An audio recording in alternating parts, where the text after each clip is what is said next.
SDV news కి స్వాగతం. ముందుగా ఈనాటి ముఖ్య అంశాలు. పల్నాడు జిల్లా చిలకలూరిపేట వద్ద జరిగిన ప్రధాని మోదీ, చంద్రబాబు, పవన్ కళ్యాణ్ హాజరైన ప్రజాగళం సభపై విమర్శనాస్త్రాలు సంధించిన ఏపీ ప్రభుత్వ సలహాదారు సజ్జల. ఏ ముఖం పెట్టుకుని ముగ్గురు ఒకే వేదికపైకి వచ్చారు అంటూ సూటిగా ప్రశ్న. ఏపీ సీఎం జగన్ పై టీడీపీ సోషల్ మీడియా విభాగం అసభ్యకర పోస్టులు పెడుతోంది అంటూ అందిన ఫిర్యాదుపై స్పందించిన సీఈఓ ముఖేష్ కుమార్ 24 గంటల్లో పోస్టులు తొలగించాలంటూ అధికారులకు ఆదేశం. జనసేన పీఏసీ చైర్మన్ నాదెండ్ల మనోహర్ ను కలిసిన మాజీ ఎమ్మెల్యే వంగవీటి రాధాకృష్ణ దాదాపు అర్ధగంటకు పైగా మనోహర్ తో ఏకాంతంగా మాట్లాడినట్లు వెల్లడించిన పార్టీ వర్గాలు. చట్టాన్ని పరిరక్షించడంలో న్యాయవాద వృత్తి కీలకమైందన్న రాష్ట్ర గవర్నర్ అబ్దుల్ నజీర్. సమాజంలో న్యాయాన్ని నిలబెట్టే బాధ్యత న్యాయవాదులకు ఉందని వెల్లడి.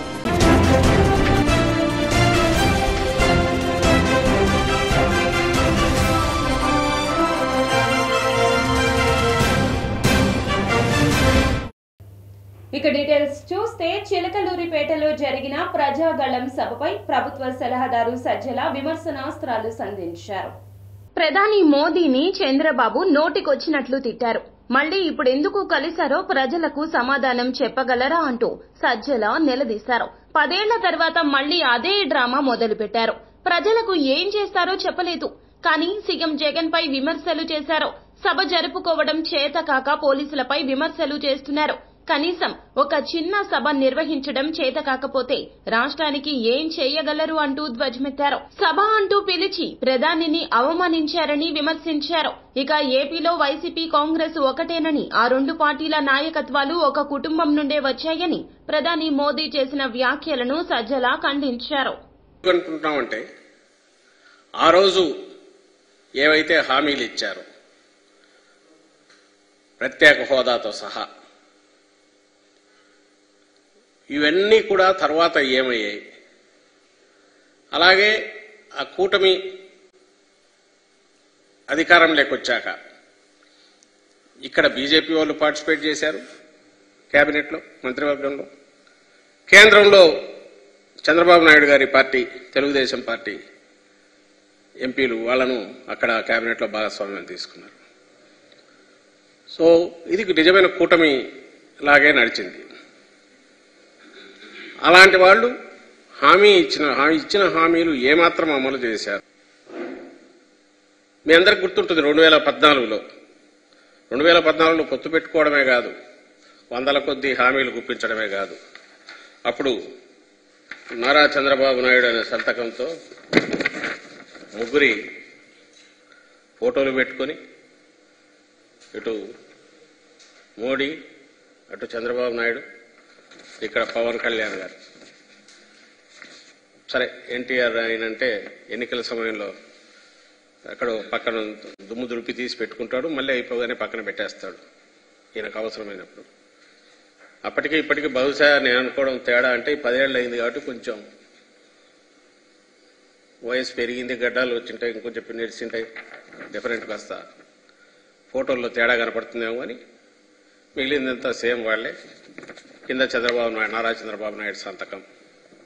ఇది క్లుప్తంగా మేనిఫెస్టోలో ముఖ్యమైన హామీలు అవి ఇక్కడ పెడుతూ వీటన్నిటికీ మాది పూచి అని ఆ రోజు రాష్ట్రం అంతటా ఇల్లు మొత్తం పంచారు. మనసులో వాళ్ళు కొట్టుకుంటున్నారు. ఇన్నాళ్ళు మేము అన్నాం కాబట్టి ఇది నిజం అనుకుంటున్నారు. మేము ఏదైతే అన్నామో, మేము నమ్ముతున్నామో, మేము చెప్పిందే నిజమని అనుకొని వాళ్ళంతటా వాళ్ళు చెప్పి ఆత్మతృప్తి పొందినట్టు కనపడుతుంది. ప్రజలు ఆలోచించారని ఎందుకు అనుకుంటారు? నాకు అర్థం కాదు. జనం ఆలోచించాలా. నిన్న అక్కడ సాక్షాత్తు ప్రధానమంత్రి వచ్చాడు. ఆయన ఏ పార్టీ వాడైనా ప్రధాని. ఆ సభ జరిగిన తీరేంది? అక్కడ ఒక ప్రహసనంలాగా మొత్తం గందరగోళంగా జరగడం ఏంది? ఆడలేక మధ్యలో ఓడని ఒకటి సామెత ఉంది. నువ్వు డ్యాన్స్ చేయలేక వాడు సరిగా మధ్యలో కొట్టలేదు, అది వాయించలేదు, వాద్యం సరిగా పనిచేయలేదు, దానివల్ల చేయలేకపోయినా అన్నట్టు. వాళ్ళ మైక్ సిస్టమ్స్ ఫెయిల్ అయితే ఆ కన్సోల్ ఎవడు తీసుకెళ్లి ఎవడు జనంలో పెట్టుకుంటారు? జనం అక్కడ ఎక్కినారు. దానికి కారణం ఏంటంటే పోలీసులు రాలేదని.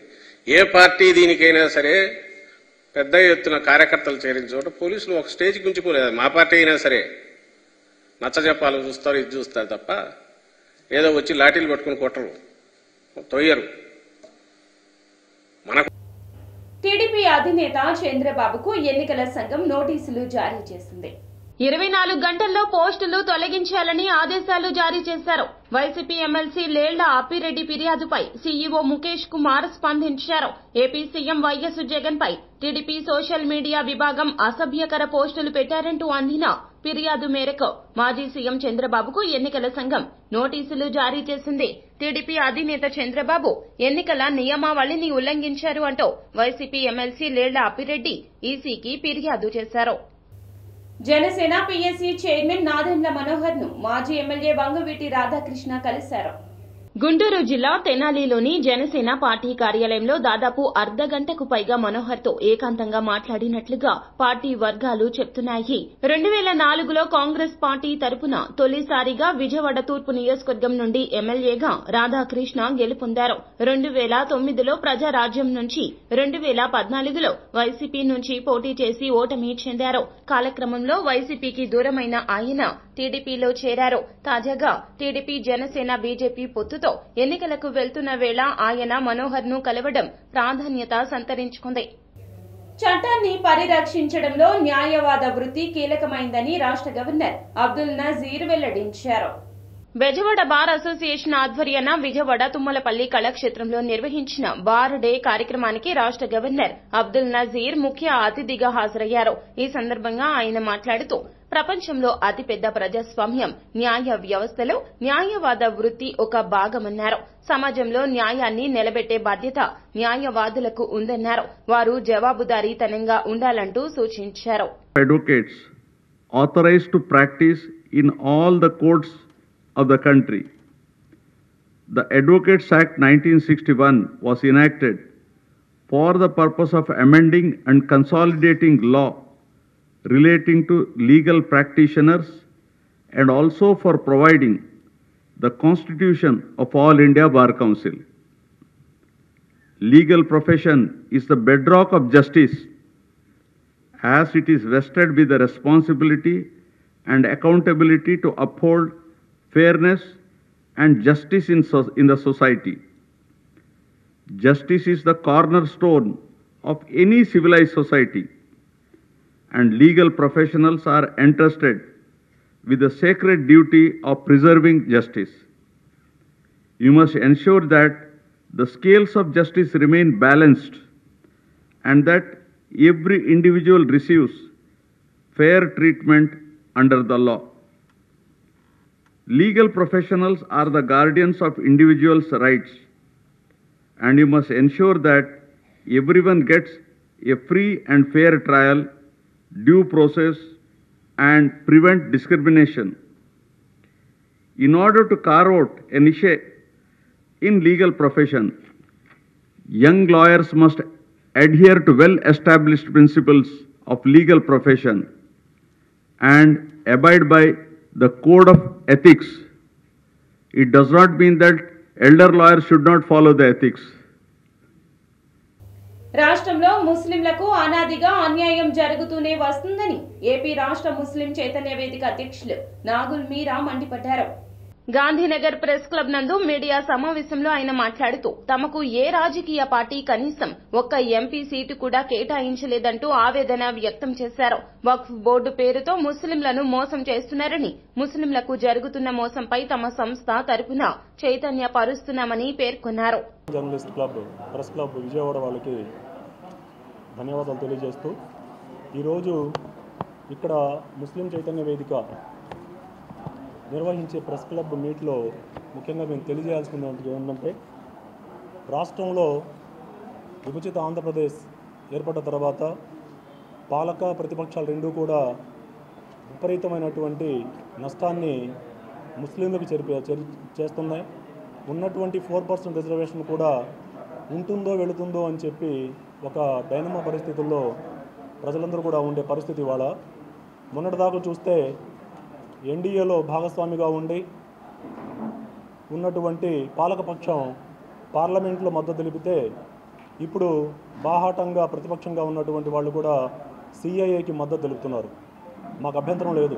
సిఐఏ లేకుండా 1955లో ఉన్నటువంటి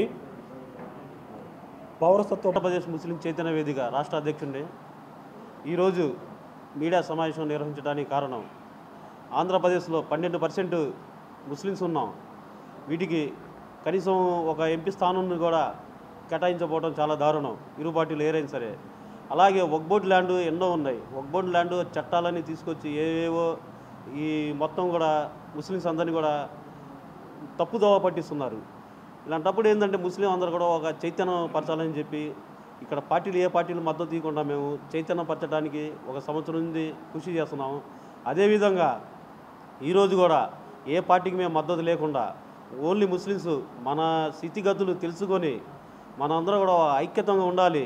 ఏ పార్టీలు కూడా మనకు ఏ న్యాయం చేయట్లేదు. ఇప్పటికైనా కానీ మనకు ఏ అంశం మీద ముందుకు వెళ్ళాలో అనే అంశం మీద ఈరోజు మీడియా సమావేశం నిర్వహించడం జరిగింది. ఇక నుంచి మేము ప్రతి గడపకి ప్రతి ఇంటికి మంగళగిరి అభివృద్ధికి కేర్ ఆఫ్ అడ్రస్ గా మార్చడమే తన లక్ష్యమని టీడీపీ జాతీయ ప్రధాన కార్యదర్శి నారా లోకేష్ అన్నారు. మంగళగిరి నియోజకవర్గంలోని పలువురు తటస్థ ప్రముఖులను లోకేష్ మర్యాదపూర్వకంగా కలుసుకున్నారు. లోకేష్ తొలుత మంగళగిరి 8వ వార్డుకు చెందిన ప్రముఖుడు అందే వెంకన్న నివాసానికి వెళ్లారు. అక్కడ లోకేష్ కు వెంకన్న కుటుంబ సభ్యులు సాదర స్వాగతం పలికారు. వెంకన్న ఆర్ఎస్ఎస్ లో క్రియాశీలక సంచాలక సభ్యుడిగా ఉన్నారు. నియోజకవర్గంలో ప్రధాన సమస్యలతో పాటుగా పద్మశాలి సామాజిక వర్గీయులు ఎదుర్కొంటున్న సమస్యలను వెంకన్న ఈ సందర్భంగా లోకేష్ ఎదుట ప్రస్తావించడం జరిగింది. భూగర్భ డ్రైనేజ్ ఏర్పాటు చేయాలి. ఈరోజు ఏమవుతుంది, సిమెంట్ డ్రైన్ వేసిన మన మురికి నీరు వెళ్ళి వేరే ఇంటి ముందర ఆగుతుంది. పొద్దున వాళ్ళకి మనకి తగాదా. అవునా కదా తల్లి? మన ప్రభుత్వం ఏర్పడిన మొదటి సంవత్సరంలోనే మన గ్రామం కాదు మన నియోజకవర్గంలో అన్ని పంచాయతీలో భూగర్భ డ్రైనేజ్ ఏర్పాటు చేసే బాధ్యత నాది. రెండోది తాగునీరు. అన్ని గడపలకి పైప్ లైన్ వేయాలా, పైప్ లైన్ ద్వారా సురక్షితమైన తాగునీరు అందించాలనేది మా లక్ష్యం. మూడోది రోడ్లు. తెలుగుదేశం పార్టీ అంటేనే అభివృద్ధి మీకు బాగా తెలుసు. అభివృద్ధి అంటే తెలుగుదేశం పార్టీ. రోడ్లు పడతాం ఖాయం, దాంట్లో ఎలాంటి సందేహం మీకు అవసరం లేదు. మిగతా నియోజకవర్గాల నుంచి వచ్చి మన గ్రామం చూసి అబ్బా ఏముందిరా ఈ గ్రామాన్ని అసూయపడే విధంగా చేసే బాధ్యత నాది తల్లి, దాంట్లో ఎలాంటి డౌట్ లేదు. అమ్మ ప్రహరీ గోడ అడిగారు, శ్మశానానికి ప్రహరీ గోడ అడిగారు. 100 కిలోమీటర్ల ప్రహరీ గోడలు వేసాడు మంత్రిగా ఉన్నప్పుడు, మీరు లేట్ అయ్యారు. అప్పుడు నేను అప్పుడే వేసేసి ఉండే. నిరుపేదరికంలో ఉన్న వారికి ఇల్లు లేదు తల్లి. ఇల్లు అనేది అందరికి కళ. ఆనాడు 30 లక్షల ఇల్లు కడతాననింది ఈ ప్రభుత్వం, కానీ అధికారులు వైఎస్ వివేక హత్య కేసు నిందితులను సిబిఐ ఇంతవరకు గుర్తించకపోవడం సిగ్గుచేటని సిపిఐ రాష్ట్ర కార్యదర్శి కె రామకృష్ణ అన్నారు. ఈ బహిరంగ సభలో ప్రత్యేక హోదాలో ఉండి మోడీ మాట్లాడిన మాటలు అసత్యాలు, అబద్దాలు, అవాస్తవాలు అన్నారు. గత 10 సంవత్సరాల నుంచి జగన్మోహన్ రెడ్డి, వైసీపీ ప్రభుత్వం, వైసీపీ ఎంపీలు నీకు ఊడిగం చేస్తున్నారన్నారు. ఢిల్లీలో అటు లోక్సభను ఇటు రాజ్యసభలోనూ నీకు వత్తాసు పలుకుతున్నారన్నారు. ఆంధ్రప్రదేశ్లో రాక్షస పాలన జరగడానికి పూర్తి సహకారం అందించింది కేంద్ర ప్రభుత్వం అన్నారు. అందుకే జగన్మోహన్ రెడ్డిని కేసుల నుంచి కాపాడుతోంది కేంద్రమేనన్నారు. వైఎస్ వివేకానంద రెడ్డి కేసులో కాపాడింది సిబిఐ, కేసులో కాపాడింది కోర్టుకు హాజరు కాకపోయినా కాపాడేది కేంద్ర ప్రభుత్వమేనని ఎద్దేవా చేశారు. చేయననే విషయం ఏమైనా మాట్లాడినావా? మరి అమరావతి రాజధాని అంశం గురించి, 3 రాజధానుల అంశం గురించి ఒక్క మాట అయినా మాట్లాడావా? నువ్వు అవాస్తవాలు మాట్లాడతావు, పైగా ఏమో మైండ్ గేమ్ ఆడుతా అన్నావు. 370 గెలుస్తాం, 400 గెలుస్తాం. నువ్వు 400 గెలిచేవాడివి ఇవాళ చంద్రబాబు నాయుడిని బ్లాక్మెయిల్ చేసి జైల్లో పెట్టి ఎందుకు ఆయనతో పొత్తు పెట్టుకున్నావు? ఇక్కడ కూడా కొన్ని సీట్లు గెలవాలనే కదా. నిజంగా నీ ఉత్తరాదిలోనే 400 సీట్లు గెలిచేటట్లుంటే ఈ బ్లాక్మెయిలింగ్ ఎందుకు చేస్తూ ఉన్నావు? కాబట్టి ఏమంటే ప్రాంతీయ పార్టీలను బ్లాక్మెయిలింగ్ చేసి వాళ్ళపైన కేసులు పెట్టి వాళ్ళని జైళ్ళలో పెడతామని బెదిరించి ఇవాళ వాళ్ళతో సర్దుబాటు చేసుకొని వచ్చి ఆ మీటింగ్లో ఏమైనా మంచిగా మాట్లాడతామంటే ఆ మీటింగ్లో కూడా రాష్ట్రానికి సంబంధించిన ఒక్క మంచి మాట మాట్లాడలే, పైగా అబద్ధాలు చెప్తావు. జగన్మోహన్ రెడ్డి షర్మిల ఇద్దరు ఒకటే అని చెప్తావు. అసలు ఈ 10 ఏళ్లుగా జగన్మోహన్ రెడ్డి నీకు సేవ చేస్తూ ఉన్నాడు, అడిగిన దానికి కాని దానికి నీకు వత్తాసు పలుకుతూ ఉన్నాడు. లోక్సభలో రాజ్యసభలో ఒక చేయి ఎత్తమంటే 2 చేతులు ఎత్తా ఉన్నాడు. కానీ నీవు వైఎస్ఆర్ కాంగ్రెస్ పార్టీ ఒకటే అని ప్రచారం చేస్తూ ఉన్నావంటే నీ అంత దిక్కుమాలిన సిగ్గులేని ప్రధానమంత్రిని గతంలో చరిత్ర ఏనాడు చూడలేదు. నువ్వు చరిత్రలో నిలబడిపోతావు. తర్వాత చంద్రబాబు నాయుడు గారికి కూడా ఒకటి చివరిలో చెప్పదలుచుకున్నావు.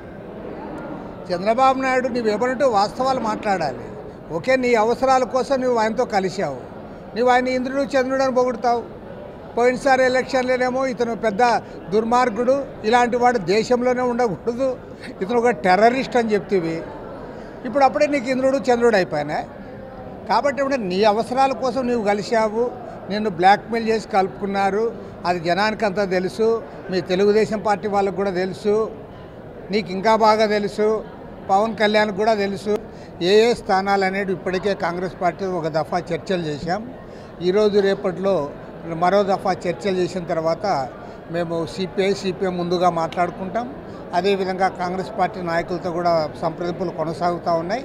రేపు సాయంత్రానికల్లా ఏ స్థానాల్లో మేము పోటీ చేసేది కూడా అనౌన్స్ చేస్తాం. సిపిఎం 3 పార్టీల ఇండియా కూటమి అభ్యర్థిగా పశ్చిమ నియోజకవర్గంలో కమ్యూనిస్ట్ పార్టీ రంగంలో ఉంటుంది. గత పశ్చిమ నియోజకవర్గానికి, ముఖ్యంగా విజయవాడ నగరానికి కమ్యూనిస్టులు చేసేటువంటి సేవల్ని ప్రజలు గమనంలోకి తీసుకోవాలని చెప్పి ఈ సందర్భంగా అనేక రాజకీయ పార్టీలు వస్తున్నాయి ఎన్నికల్లో. కానీ వారెవరికి కూడా ఓటు అడిగేటువంటి హక్కు విజయవాడ నగరంలో లేదనేటువంటి మేము సుస్పష్టం చేస్తున్నాం. ఇవాళ దేశ రాజకీయాలను దృష్టిలో పెట్టుకున్న, విజయవాడ నగర రాజకీయాలను దృష్టిలో పెట్టుకున్న విజయవాడ పశ్చిమ నియోజకవర్గంలో కమ్యూనిస్ట్ పార్టీ అభ్యర్థి ఇక్కడ రంగంలో ఉంటారు. లాంఛనంగా మాత్రం కొంత ప్రాసెస్ జరుగుతుంది. కాంగ్రెస్ పార్టీ తోటి రాష్ట్ర పార్టీ నుంచి అభ్యర్థి అనౌన్స్ చేస్తారు. కాబట్టి మా నగర పార్టీ కార్యదర్శిగా ఉన్నటువంటి కామెటి కోటేశ్వరరావే ఆఫ్ ది రికార్డుగా నేను సిపిఎంకు ఓటు వేసి అసెంబ్లీకి పంపిస్తే సెంట్రల్ నియోజకవర్గ అభివృద్ధి చేసి చూపిస్తామని సిపిఎం పాలిట్ బ్యూరో సభ్యులు సిహెచ్ బాబురావు అన్నారు. మార్పు కోసం సిపిఎం పాదయాత్ర అజిత్ సింగ్ నగర్ చెత్త ఫ్యాక్టరీ వెనుక G+3 60, 61 డివిజన్లలో జరిగింది. ఇంటింటికి ప్రచారంలో భాగంగా సిపిఎం రాష్ట్ర కార్యదర్శి వర్గ సభ్యులు విజయవాడ సెంట్రల్ నియోజకవర్గం సిపిఎం అభ్యర్థి సిహెచ్ బాబురావు మాట్లాడుతూ సెంట్రల్ నియోజకవర్గం అభివృద్ధికి నోచుకోలేదని, ప్రజలందరూ సిపిఎంకు ఓటు వేసి అసెంబ్లీకి పంపిస్తే ప్రజల తరపున పోరాడి సెంట్రల్ నియోజకవర్గ అభివృద్ధి చేసి చూపిస్తానన్నారు. గతంలో సింగనగర్ ఫ్లైఓవర్ కట్టడం కోసం కృషి చేసింది కేవలం సిపిఎం మాత్రమే అని పేర్కొన్నారు. వైసీపీ ప్రభుత్వం చీటింగ్ ప్రభుత్వం లాగా మారిపోయింది. విజయవాడ రాంబయ్య కాలనీలో ఇళ్ల పట్టాలు ఇస్తామని జగన్ గారి బొమ్మలతో రిజిస్ట్రేషన్ చేసి ఇచ్చారు. అంటే ఇది ముఖ్యమంత్రి గారి లేకపోతే వైసీపీ వాళ్ళు ఇల్లా, పేదవాళ్ళు ఇల్లా, జనాలకు అర్థం కాక గందరగోళ పడుతున్నారు. మా ఇంటి పట్టా మీద ముఖ్యమంత్రి గారి బొమ్మ ఏంటి అనేటువంటి ప్రశ్నకి సమాధానం దొరకదు. అంటే ఎన్నికలకు ముందు ఏదో సొంత ప్రచారం కోసం పట్టాల పేరుతో కాగితాలు, అద్దెలు కొన్న వాళ్ళకి ఇంతవరకు స్థలం చూపించరా, స్థలమే లేకుండా రిజిస్టర్ పట్టా అని చెప్పి ఇంకో కాగితం, అది జగన్ గారి బొమ్మలే. అంటే ఇది మీ సొంత ఆస్తి, జగన్ గారి ఆస్తి. జనం అడుగుతున్నారు, వాటికి సమాధానం చెప్పాలి. ఇది నిజంగా పట్టాలు ఇచ్చే చిత్తశుద్ధి వాళ్ళకి కనపట్ల. విజయవాడ అజిత్ సింగ్ నగర్ లో సిపిఎం పార్టీ తరఫున కార్పొరేటర్లుగా మేము పనిచేసినప్పుడు 40,000 మందికి సింగనగర్ నుంచి కంట్రీకి వరకు ఇచ్చాం. రిజిస్టర్ పట్టాల మీద వాళ్ళ బ్యాంకు అప్పులు ఇస్తున్నారు. ఇల్లు కొనుక్కున్నా అమ్ముకున్నా వాటికి రిజిస్ట్రేషన్ జరుగుతున్నాయి. తెలుగుదేశం వాళ్ళు 5 ఏళ్ల క్రితం పట్టాలు ఇస్తామని వాళ్ళు డబ్బు కట్టించుకుని వాళ్ళు మోసం చేశారు. ఇప్పుడు వైసీపీ వాళ్ళు ఎన్నికలకు 2 రోజుల ముందు కాగితాలు ఇచ్చి గుర్తింపు పట్టాలు ఇచ్చి సరిపెడుతున్నారు. ఇదేంటి ఇటువంటి మోసం? పేదవాడి ఇంటికి పేదవాడి హక్కు ఉంటాను వీలేదా? కాలువ గట్టు మీద ఇల్లు పీకేసి ఇల్లు ఇచ్చి 23 ఏళ్ళు అయింది. 23 ఏళ్ల తర్వాత కూడా అది కూడా అరకొరకే అందని, ఇంకా చాలా మందికి అసలు ఇంతవరకు రాను కూడా రాలా. అంటే గవర్నమెంట్ ఎన్నికల ముందు మరోసారి మోసం చేయడానికి కోరుకుంటాం. తెలుగుదేశం మోసం చేసింది, ఇప్పుడు వైసీపీ మోసం చేసింది. అందుకే విజయవాడ సెంట్రల్లో వరుసకు కూతురైన ఒక యువతిపై అత్యాచారానికి పాల్పడిన వ్యక్తిపై కృష్ణా జిల్లా గన్నవరం పోలీసులు కేసు నమోదు చేశారు. వారి కథనం మేరకు బాపులపాడు మండలం తిప్పనగుంటకు చెందిన చౌటపల్లి సుధీర్ స్థానికంగా ఒక న్యూస్ ఛానల్లో విలేకరిగా పనిచేస్తున్నారు. గన్నవరానికి చెందిన వితంతువును సుధీర్ వివాహం చేసుకున్నాడు. అప్పటికే ఆమెకు 19 ఏళ్ల కూతురు ఉంది. వరుసకు కూతురయ్యే ఆమెపై సుధీర్ గత ఏడాదిన్నరగా లొంగ తీసుకుని శారీరక సంబంధం నడుపుతున్నాడు. ఎవరికైనా చెబితే చంపేస్తాను అని, తాను చనిపోయి అందరి పేర్లు రాస్తా అంటూ బెదిరింపులకు దిగుతూ కోర్కెలు తీర్చుకుంటున్నాడు. వారం రోజుల క్రిందట యువతి ఫోన్ కు వేరే వ్యక్తి నుండి సందేశం రావడం చూసి ఫోన్ లాక్కొని ఆమెను సుధీర్ కొట్టి గొడవకు దిగాడు. దీంతో ఆమె అసలు విషయాన్ని తల్లికి తెలియజేసింది. అనంతరం బాధితురాలు స్థానిక పోలీస్ స్టేషన్లో ఇచ్చిన ఫిర్యాదు మేరకు నిందితుడు సుధీర్ పై సెక్షన్ 376(2)(n), 323(506) కింద పోలీసులు కేసు నమోదు చేసి దర్యాప్తు చేపట్టారు.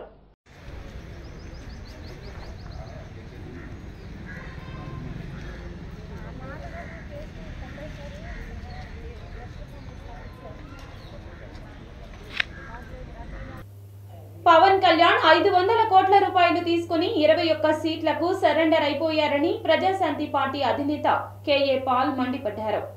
విజయవాడలో మీడియాతో మాట్లాడిన ఆయన 2019లో బీజేపీ మోసం చేసిందన్న పవన్ కళ్యాణ్ ఇప్పుడు మోదీ మాట్లాడుతుంటే ఇప్పుడు చప్పట్లు కొడుతున్నారని మండిపడ్డారు. ఒక కుటుంబంలో ఉన్నవారు మంత్రులు, ముఖ్యమంత్రులు, ఎమ్మెల్యేలు, ఎంపీలు అయితే ఇతరులకు అవకాశం ఇవ్వరా అంటూ ప్రశ్నించారు. ఒక కుటుంబంలో ఒకరి ఎంపీ లేదా ఎమ్మెల్యే ఉండాలని కోర్టులో పిటిషన్ వేస్తానన్నారు. కుల రాజకీయాలకు స్వస్తి పలకాలని, పాల్ రావాలి, పాలన బాగుండాలి అనే నినాదాన్ని ప్రజల్లోకి తీసుకెళ్లాలంటూ పిలుపునిచ్చారు. లేకపోతే మరల పెట్టరా మనీష్ సిసోడి అని పెట్టినట్టు సంవత్సరం కాదు 7 సంవత్సరాలు పెడతారు. చంద్రబాబు నాయుడిని జైల్లోనే ఆయన చేస్తాడు. లాలూ ప్రసాద్ యాదవ్ చంద్రబాబు నాయుడు కంటే 10 రెట్లు పెద్ద కాదా? సంవత్సరాలు జైల్లో పెట్టలేదా? నితీష్ కుమార్ని పెడతారంటే సరెండర్ అయిపోలేదా? మనీష్ సిసోడి అని పెట్టలేదా? నా మిత్రుడు జైన్ని పెట్టలేదా 2 సంవత్సరాల నుంచి? హోమ్ మినిస్టర్ కేజ్రీవాల్ నల్లధనం ఉన్నది దాచుకోవడానికి. చిచ్చి చిచ్చి చిచ్చి చి ఏమి వీళ్ళు కాపులు అని పేరెందుకు చెప్పుకుంటారా మీరు? ముద్రగడ పద్మనాభమేమో 100 కోట్లకి రెడ్లకి అమ్ముడుపోయాడు వైసీపీకి. పవన్ కళ్యాణ్ ఏమో చూసారా డబ్బులు లేవన్నాడు. ఎలక్ట్రల్ బాండ్లో 40 కోట్లు వైట్ మనీ ఉందంటే 500 కోట్లు ముందు ఇచ్చారా లేదా పవన్ కళ్యాణ్కి? లేకపోతే 21-24 సీట్లు సెటిల్ అవుతాడా? సిబిఐ ఎంక్వైరీ చేయిస్తా, నీకు మోదీ ఉన్నాడు, ఒరే నాకు దేవుడు ఉన్నాడురా, సత్యం ఉందిరా పవన్. కాపుల్లారా, బీసీలారా, ఎస్సీ ఎస్టీ బడుగు బలహీన వర్గాలారా, ఎలక్షన్ కోడ్ ఉంది గుర్తుంచుకోండి. కులాలకు అతీతంగా ఓటేయండి. నేను తప్ప మిమ్మల్ని ఎవరైనా కాపాడతారా? 175లో కనీసం 100 ఎమ్మెల్యేలైనా గెలిపించరా? పోతే గెలిపిస్తే మీకు లాభం, గెలిపించకపోతే 5 లక్షల కోట్లు చంద్రబాబు నాయుడు అప్పు చేశాడు, 5 లక్షల కోట్లు జగన్మోహన్ రెడ్డి అప్పు చేశాడు, సెక్రటరేట్ని ఈయన అమ్మేశాడు, కొండల గుట్టలు ఈయన అమ్మేశాడు, స్టీల్ ప్లాంట్ని చంద్రబాబు నాయుడు అమ్మేశాడు, రాజశేఖర రెడ్డి అమ్మేశాడు, మిగిలింది గంగవరం పోర్టుని జగన్మోహన్ రెడ్డి 60,000 కోట్లు 620 కోట్లకు అమ్మేశాడు. ప్రజాగళం చిలకలూరిపేట సభ అటర్ ఫ్లాప్ అయిందని మాజీ మంత్రి వెల్లంపల్లి వెల్లడించారు. వైఎస్ఆర్సీపీ సెంట్రల్ నియోజకవర్గం వైఎస్ఆర్సీపీ అభ్యర్థి వెల్లంపల్లి శ్రీనివాసరావు శనివారం నాడు నియోజకవర్గంలో స్థానిక 32వ డివిజన్ అయోధ్యనగర్ ఏరియా తదితర ప్రాంతాల్లో స్థానిక డివిజన్ వైఎస్ఆర్సీపీ ఇన్ఛార్జి గుండె సుందర్పాల్ కోఆప్షన్ సభ్యులు గుండె సుభాషిణి తదితరులతో కలిసి ప్రతి ఇంటికి వెళ్లి కరపత్రం ఇస్తూ ప్రజలతో మాట్లాడుతూ ఓట్లను అభ్యర్థించారు. ఈ సందర్భంగా వెల్లంపల్లి మాట్లాడుతూ ప్రతి ఇంటికి వెళ్తుంటే ప్రజలు సంతోషంగా స్వాగతం పలుకుతున్నారన్నారు. వైఎస్ఆర్సీపీ హయాంలో అయోధ్యనగర్ అభివృద్ధి చెందిందన్నారు. ముగ్గురు కలిసి పెట్టిన చిలకలూరిపేట సభ అట్టర్ ఫ్లాప్ అయిందన్నారు. వీళ్లందరికీ సమాధానం చెప్పేందుకు సిద్ధం సభ ఒక్కటి చాలన్నారు. దేశ ప్రధాని నుంచి కార్పొరేటర్ స్థాయి వరకు వచ్చిన ప్రజలు రాలేదన్నారు. రాష్ట్ర ప్రజలంతా సీఎం జగన్ వైపే ఉన్నారన్నారు. ప్రధాని ఒక రాష్ట్రానికి చాలా పెద్ద నాయకుడు అని చెప్పుకునే 40 ఏళ్ళ ఇండస్ట్రీ, అదేవిధంగా పవర్ స్టార్ అని చెప్పుకునే రాజకీయాల్లో పవర్ లేని స్టార్ ఒక అతను ఉన్నాడు. వీళ్ళందరూ కలిసి ఒక మీటింగ్ ఏర్పాటు చేస్తే కనీసం ఇంతమంది నాయకులు, ఇందాక కూడా చెప్పాను, తొళ్ళగొట్టే బాలకృష్ణ కూడా వచ్చాడు అక్కడికి అని చెప్పాను. ఎంతమంది వచ్చినా కానీ ఆ సభ ఎలా వెలవెలబడిపోయిందో చూడండి ఒకసారి. ఎందుకంటే మా సిద్ధం సభ ఒకటి చాలు వీళ్ళందరికీ సమాధానం చెప్పడానికి.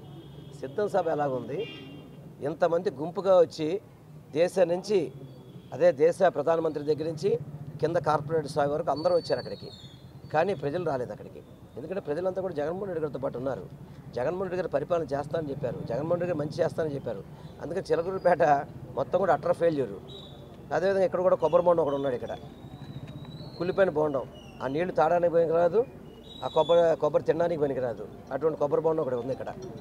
ఇక్కడికి వచ్చి 2014 నుంచి 19 వరకు పరిపాలన చేశాడు. ఏం చేశాడు ఇక్కడ? ప్రజలకు ఏం చేశాడంటున్నా? ఒక పట్టా ఇచ్చాడా? ఒక పథకం అందించాడా? ఒక అభివృద్ధి చేశాడా? మళ్ళీ తంగులమ్మ అంటూ మళ్ళీ ఇప్పుడు నేను పోటీ చేస్తానంటాడు. మరి 2019 నుంచి 24 ఎక్కడ పోయావు? కరోనా టైంలో ఏ ప్రజానికైనా నువ్వు సేవ చేసావు? కనీసం ఒక్కళ్ళకి సేవ చేసావా? అటువంటిది ఏం లేదు. మళ్ళీ ఎన్నికలు వచ్చినాయని చెప్పి తంగులమ్మ అంటూ ఓట్లు అడుగుతున్నావు. సిగ్గు సరే ఉండాలి నీకు ఏమన్నా కానీ. మళ్ళీ ఓట్లు అడగకుండా అతను రాడు, ఓట్లు అడగ రాడు. ఎందుకంటే స్టైల్ అనమాట. జనాలు మనం కలవకూడదు, జనాలు మనం ఎవరితో టచ్లో ఉండకూడదు అని చెప్పే తెలుగుదేశం రాజకీయం ఆ విధంగా ఉంటుంది. నేను ఒకటే చెప్తున్నాను, ఓటు అడగని వ్యక్తి మీ ఇంటికి వచ్చి వెంటనే ప్రజలు మాకు చెప్తా ఉన్నారు. ఎందుకంటే మేము చేసినటువంటి పథకాలు, ఇచ్చినటువంటి పథకాలే మాకు గెలిపిస్తాయనేటువంటి ధీమా ఉంది. మరి దానిలో భాగంగానే పెద్ద ఎత్తున, ఎందుకంటే గౌరవ ముఖ్యమంత్రి గారు చెప్తా ఉన్నారు, ఎవరికి కూడా ఎక్కడా కూడా ఇబ్బంది లేకుండా పరిపాలన చేయాలనేటువంటి దాన్ని. ఇది చాలా దారుణం అడుగుతూ ఉన్నాం.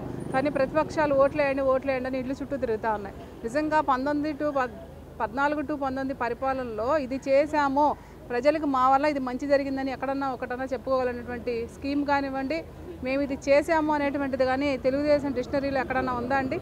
ఇవాళ మేము ధైర్యంగా చెప్తా ఉన్నాం, గత 40 సంవత్సరాల నుంచి ఇవ్వనటువంటి ఇళ్ల స్థలాలు ఉన్నారు. మరి జగన్మోహన్ రెడ్డి గారి పరిపాలనలో ప్రజలందరూ మరి ఎంత సంతోషంగా ఉన్నారనేది వాళ్ళ దగ్గరికి వెళ్ళినప్పుడు కూడా మరి అన్ని పథకాలు పొందినటువంటి వారు అందరూ కూడా మరి సంతోషం వ్యక్తం చేస్తూ రానున్నటువంటి రోజుల్లో కూడా మరి ఇదే ప్రభుత్వం కంటిన్యూ అయితే మరి సచివాలయం వ్యవస్థ కానీ లేదంటే వాలంటీర్ వ్యవస్థ కానీ కంటిన్యూ అవడానికి పాసిబిలిటీ ఉంది. కాబట్టి కార్యక్రమంలో సెంట్రల్ నియోజకవర్గం అభ్యర్థి వైఎస్ఆర్సీపీ అభ్యర్థి వెల్లంపల్లి శ్రీనివాస్ గారి ఆధ్వర్యంలో, అలాగే డిప్యూటీ మేయర్ గారు, అలా కౌన్సిల్ మెంబర్లు, అలాగే డివిజన్ పార్టీ నాయకులు అందరితో కలిసి డివిజన్ ఇంటింటి తిరగడం జరిగింది. ఈ రోజున పార్టీలకు అతీతంగా, కులాలకి మతాలకి అతీతంగా ఈరోజు జగన్మోహన్ రెడ్డి గారు ప్రతి ఒక్కరిని కులం చూడొద్దు, మతం చూడొద్దు, రంగు చూడొద్దు అన్న విధంగానే అందరికీ పథకాలు ఇచ్చుకుంటూ ఈరోజు తన రాజకీయ ఎదుగుదలను అడ్డుకునేందుకే కొందరు ఉద్దేశ్యపూర్వకంగా విష ప్రచారం చేస్తున్నారని ఏపీ ఐడీసీ చైర్మన్ బండి నాగేంద్ర పుణ్యశీల వెల్లడించారు. విజయవాడ పర్యటన సమయంలో సీఎం జగన్ ని కలిసి 2 ఏళ్ల పాటు మేయర్ పదవిని కోరగా ఆయన సానుకూలంగా స్పందించారని తెలిపారు.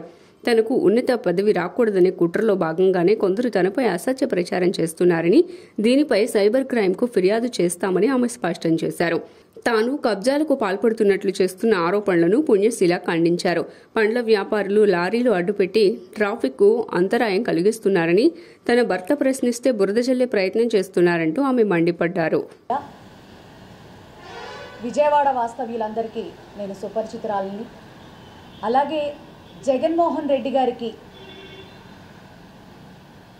డే 1 నుంచి కూడా ఈ రోజు వరకు కూడా వైసీపీ జెండానే ఎజెండాగా జగనన్నతో అడుగుల్లో అడుగు వేసినటువంటి వ్యక్తిని. ఆయన కష్టకాలంలోనూ, ఆయన అధికారంలోకి వచ్చిన తర్వాత ఈ రోజు వరకు కూడా పార్టీ శ్రేయస్సే పరమావధిగా నడిచినటువంటి వ్యక్తిని నేను. అయితే ఇన్నేళ్లలో కూడా ఎన్నో ఇరుకులు, ఎన్నో ఇబ్బందులు. అట్లాగే 2016లో జలీల్ ఖాన్ గారు వెళ్ళిపోతే పార్టీని వదిలిపెట్టి నేను ఆయన్నే అంటిపెట్టుకుని ఉన్నటువంటి ఆ నీతిని గుర్తించి మరి అధికారం వచ్చిన తర్వాత కొన్ని కారణాల వల్ల, కొన్ని సామాజిక వర్గ పరిశీలనల ద్వారా మేయర్ పక్కకు తొలగితే చైర్మన్ ఇచ్చి నన్ను గౌరవించటం జరిగింది, నన్ను దీవించటం జరిగింది.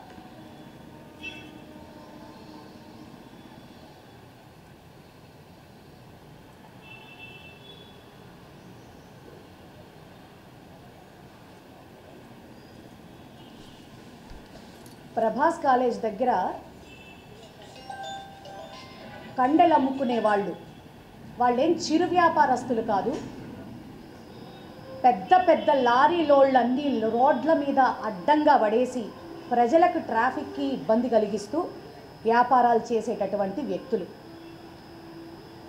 అయితే ఈ విషయం ఈ 3 ఏళ్లలో నేను పెద్దగా పరిశీలన చేయకపోయినా, ఎందుకంటే వాళ్ళు కూడా ఈ డివిజన్లో ఎన్నో సంవత్సరాలు బట్టి ఎక్కడి నుంచో వచ్చి ఇక్కడ బతుకుతున్నా కూడా మేము పెద్దగా పట్టించుకున్నటువంటి పరిస్థితి. అయితే మాకొచ్చి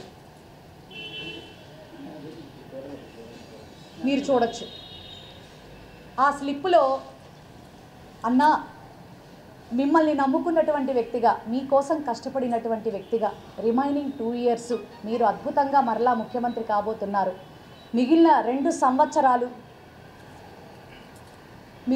సంవత్సరాలు నాకు మేయర్ ఇవ్వండి అన్నా అని అడిగినప్పుడు ఆయన ఎంతో సానుకూలంతో స్పందించి చాలా ఉన్నతంగా నేను నీకు నెక్స్ట్ 2 సంవత్సరాలు మేయర్గా ఇస్తానమ్మా అని చెప్పని ఆయన సానుకూలంగా స్పందించడం జరిగింది. ఇది కంటగింపుగా మారినటువంటి కొంతమంది మా గల్లీలో ఉన్న పిచ్చి కుక్క నాయకులు కొంతమంది ఉన్నారు. పార్టీ ముసుగులో తోడేళ్ళు అన్నమాట. ఎవడు డబ్బులు ఇస్తే వాడికి పనిచేద్దామా అని చూసేటటువంటి వాళ్ళు కూడా పార్టీ కార్యకర్తలను చెప్పుకుంటూ బతికే కొంతమంది పిచ్చి కుక్కలు. వార్తలు ముగించే ముందు ముఖ్య అంశాలు మరోసారి. పల్నాడు జిల్లా చిలకలూరిపేట వద్ద జరిగిన ప్రధాని మోదీ, చంద్రబాబు, పవన్ కళ్యాణ్ హాజరైన ప్రజాగళం సభపై విమర్శనాస్త్రాలు సంధించిన ఏపీ ప్రభుత్వ సలహాదారు సజ్జల. ఏ ముఖం పెట్టుకుని ముగ్గురు ఒకే వేదికపైకి వచ్చారు అంటూ సూటిగా ప్రశ్న. ఏపీ సీఎం జగన్ పై టీడీపీ సోషల్ మీడియా విభాగం అసభ్యకర పోస్టులు పెడుతోంది అంటూ అందిన ఫిర్యాదుపై స్పందించిన సీఈఓ ముఖేష్ కుమార్ 24 గంటల్లో పోస్టులు తొలగించాలంటూ అధికారులకు ఆదేశం. జనసేన పీఏసీ చైర్మన్ నాదెండ్ల మనోహర్ ను కలిసిన మాజీ ఎమ్మెల్యే వంగవీటి రాధాకృష్ణ దాదాపు అర్ధగంటకు పైగా మనోహర్ తో ఏకాంతంగా మాట్లాడినట్లు వెల్లడించిన పార్టీ వర్గాలు. చట్టాన్ని పరిరక్షించడంలో న్యాయవాద వృత్తి కీలకమైందన్న రాష్ట్ర గవర్నర్ అబ్దుల్ నజీర్. సమాజంలో న్యాయాన్ని నిలబెట్టే బాధ్యత న్యాయవాదులకు ఉందని వెల్లడి. ఎస్డీవీ న్యూస్ సమాప్తం. నమస్కారం.